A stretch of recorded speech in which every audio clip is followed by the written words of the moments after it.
नमस्कार. स्वागत आहे तुमचं आरो अँड लाईफस्टाईलमध्ये.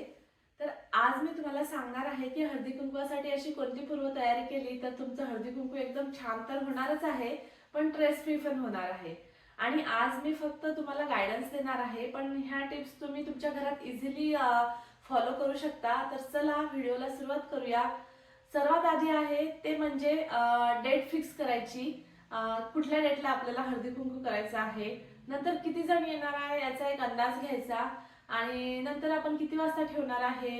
आणि हे सगळं जर ठरवलं तर नंतर गडबड होत नाही. आणि नेक्स्ट पॉइंट म्हणजे आपण सर्वात आधी लिस्ट करून घ्यायची आहे की आपल्याला हळदी कुंकवासाठी काय लागणार आहे.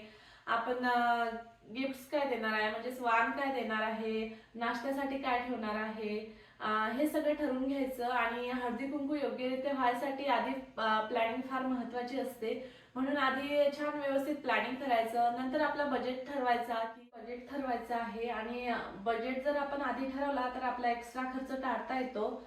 म्हणून बजेट ठरवत असताना आपण पर पर्सन किती खर्च करणार आहोत, किती अंदाजे आपल्याला खर्च येणार आहे, आणि नंतर आपण गिफ्ट्स काय घेणार आहे. आणि गिफ्ट सिंपल आणि युजफुल ठेवा. आणि बायकांना तसंही युजफुल गोष्टी खूप आवडतात, म्हणून वाणात काही घेताना असे युजफुल अशी वाण घ्या, म्हणजे बायकांना खूप आवडेल.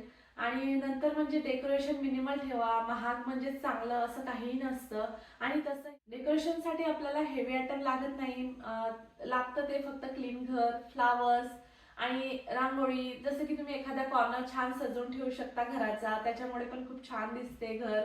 आणि सिंपल डेकोरेशन मध्येच एलिगन्स दिसते. सो सिंपल डेकोरेशन ठेवा, मिनिमल ठेवा. आपलं जे सामान असतं ते काढून ठेवा डेकोरेशनचं साईडला, की आपल्याला डेकोरेशनसाठी काय सामान घेतलं आहे ते एका साईडला काढून ठेवायचं. डेकोरेशन करत असताना आपण आदल्या दिवशी पण डेकोरेशन करू शकतो. जसं की आपल्याला भिंतीवर आपल्या मुलासाठी काही बोरणाचं थोडंफार डेकोरेशन करायचं असेल तर आपण थोडेफार पतंग वगैरे ते लावू शकतो, किंवा बोरणाण असं लिहिलेलं असेल तर ते पण आदल्या दिवशी असं छोटं छोटं डेकोरेशन करून ठेवलं, किंवा आपल्या घराचा एखादा कॉर्नर आदल्याच दिवशी सजवून ठेवायचा की जिथं आपल्याला डेकोरेशन करायचं आहे. थोडंसं रांगोळी काढून ठेवायची आदल्या दिवशी. ह्या छोट्या छोट्या गोष्टी तुम्ही आदल्याच दिवशी करून ठेवायच्या, म्हणजे दुसऱ्या दिवशी धांदल होत नाही वेळेवर, आणि आपल्याला स्वतःला तयार व्हायला टाइम मिळतो. आणि तयार होत असताना तुम्ही जर बायकांना 6चा टाइम दिला आहे तर तुम्ही 5 वाजताच रेडी राहा.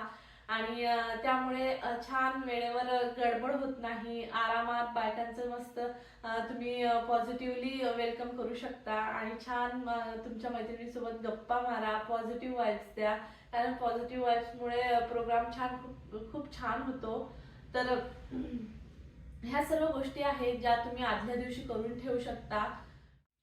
नंतर येतं ते म्हणजे हळदी कुंकवाची थाळी. हळदी कुंकवाची थाळी नीट आणि एकदम प्रॉपर असली की आपलं फर्स्ट इम्प्रेशन तिथंच पडतं. म्हणून हळदी कुंकवाची थाळी सजवत असताना एकदम गर्दी करू नका थाळीमध्ये. एकदम छोटं छोटं छान व्यवस्थित ठेवा, जसं की तिळगुळ, हळदी कुंकू, अत्तर वगैरे ठेवायचं असेल तर ते ठेवू शकता, थोडेसे फुलं, बस. सिंपल थाळी खूप छान वाटते. आणि वाण एकदम प्रॅक्टिकल ठेवा, युजफुल ठेवा. लेडीजला युजफुल वाण खूप आवडतात. आपण हे तर बघितलं की हळदी कुंकवासाठी आपल्याला काय लागणार आहे, आपण काय करणार आहे, आपल्याकडे किती जण येणार आहे. पण राहिला एक मेन पॉइंट म्हणजे आपली तयारी.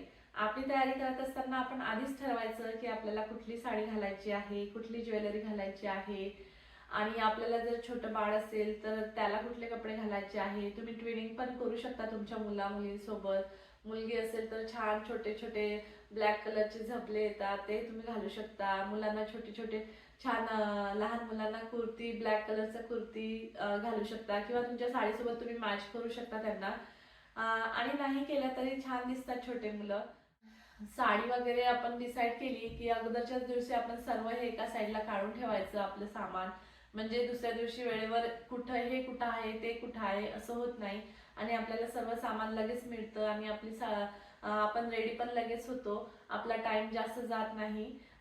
तर हा पॉइंट पण लक्षात ठेवायचा आहे की आपली तयारी पण छान व्हायला हवी. आपलं हळदी कुंकू असतं. आणि नंतर येतं ते म्हणजे आपण नाश्त्यामध्ये काय काय आयटम ठेवू शकतो.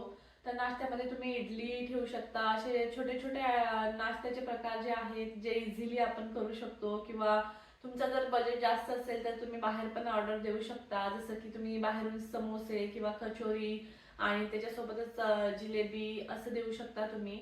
आणि तुमच्या हेल्पला कोणी असेल तर तुम्ही घरात पण स्नॅक्स बनवू शकता. इडली, ढोकळा हे असं तुम्ही घरात पण बनवू शकता. सांबार वडी, त्याच्यासोबत तुम्ही सॉस देऊ शकता. असे छोटे छोटे जे स्नॅक्स आहेत तुम्ही ते घरात बनवू शकता. जर तुमच्याकडून होत असेल, तुम्हाला टाइम असेल, तुमच्या हेल्पला कोणी असेल तरच हे घरामध्ये करायचं, नाहीतर नाही करायचं. साधं तुम्ही मसाला दूध दिलं तरी छान वाटतं. जास्त लोक येत असतील तर मसाला दूध पण छान आहे, कारण हेल्पला कोणी नसलं तर खूप गडबड होते, एकटीला पूर्ण होत नाही एवढं सगळं करायला. म्हणून मसाला दूध पण छान आहे, मसाला दूध पण तुम्ही देऊ शकता. स्नॅक्स मध्ये आपण जे ठेवलं आहे त्यासाठी आपल्याला प्लेट्स वगैरे आणून ठेवायच्या, यूज अँड थ्रोच्या प्लेट्स वापरायच्या, म्हणजे आपल्यालाही नंतर एक्स्ट्रा काम होत नाही. त्यासाठी आधीच आपण यूज अँड थ्रोचे ग्लास आणि प्लेट्स आणून ठेवायच्या, म्हणजे लगेच द्यायला पण होतं आणि नंतर पण आपला पसारा होत नाही, आपल्याला एक्स्ट्रा काम वाढत नाही, भांडे धुवत बसावं लागत नाही. यूज अँड थ्रोच्याच वापरायच्या आणि त्यासाठी आपण त्या आधीच आणून ठेवायच्या. ते पण आपल्या लिस्टमध्ये लिहून ठेवायचं की आपल्याला स्नॅक्ससाठी काय लागणार आहे, कशा प्लेट लागणार आहे, ग्लास लागणार आहेत का. आणि आपल्याला बोर न्हाण्यासाठी, आपल्या मुलाचं जर बोर न्हाण असेल तर त्याच्यासाठी आपल्याला गोळ्या, बिस्किट काय काय लागणार आहे, वाणाचं सामान काय लागणार आहे, हे पण सगळं आपण आधीच लिहून ठेवायचं आहे. म्हणजे शॉपिंगला आपण गेलो की आपल्याला लगेच लिस्ट बाहेर काढायची आणि बघायचं आपल्याला काय लागणार आहे. म्हणजे याच्यामुळे तुमचा वेळ पण वाचेल आणि लवकर सामान पण घेऊन होईल.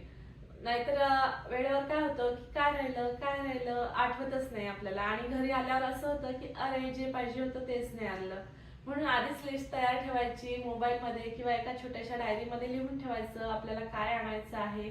आधी घराच्या बाहेर जात असताना आधी ती लिस्ट सोबत ठेवायची, म्हणजे आपलं काम पटकन होतं. हळदी कुंकवाच्या दिवशी शांत राहणं खूप महत्वाचं असतं, कारण शांत असतं तर प्रोग्राम पण खूप छान होतो. आणि छान स्माइल ठेवा चेहऱ्यावर, पॉझिटिव्ह वाईब्स द्या. आणि पॉझिटिव्ह वाईब्स असेल तर प्रोग्राम आपोआपच छान. तुमच्या मैत्रिणीसोबत खूप छान गप्पा मारा. मेन टिप्स म्हणजे तुम्ही करू शकता, जर तुमचं बजेट असेल तर तुम्ही जास्त बायका नसतील, थोड्याफार बायका असतील आणि तुमचं बजेट असेल तर तुम्ही छान एक गुलाबाचं फूल देऊ शकता सगळ्या बायकांना, त्यांना पण खूप आवडेल. किंवा गजरा देऊ शकता हळदी कुंकू लावत असताना, ते पण खूप छान वाटेल आणि त्या पण खूप खुश होतील तुमच्या मैत्रिणी. तर अशा काही टिप्स आहे, तुम्हाला ह्या कशा वाटतात मला कमेंट्समध्ये नक्की सांगा.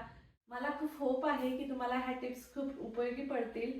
आणि तुम्हाला जर ह्या टिप्स आवडल्या असतील तर कमेंटमध्ये मला नक्की सांगा. आणि व्हिडिओ आवडला असेल तर व्हिडिओला लाईक करा आणि आरोग्य लाईफस्टाईलला सबस्क्राईब करायला विसरू नका. Thanks for watching. पुन्हा भेटूया अशाच एका व्हिडिओसोबत.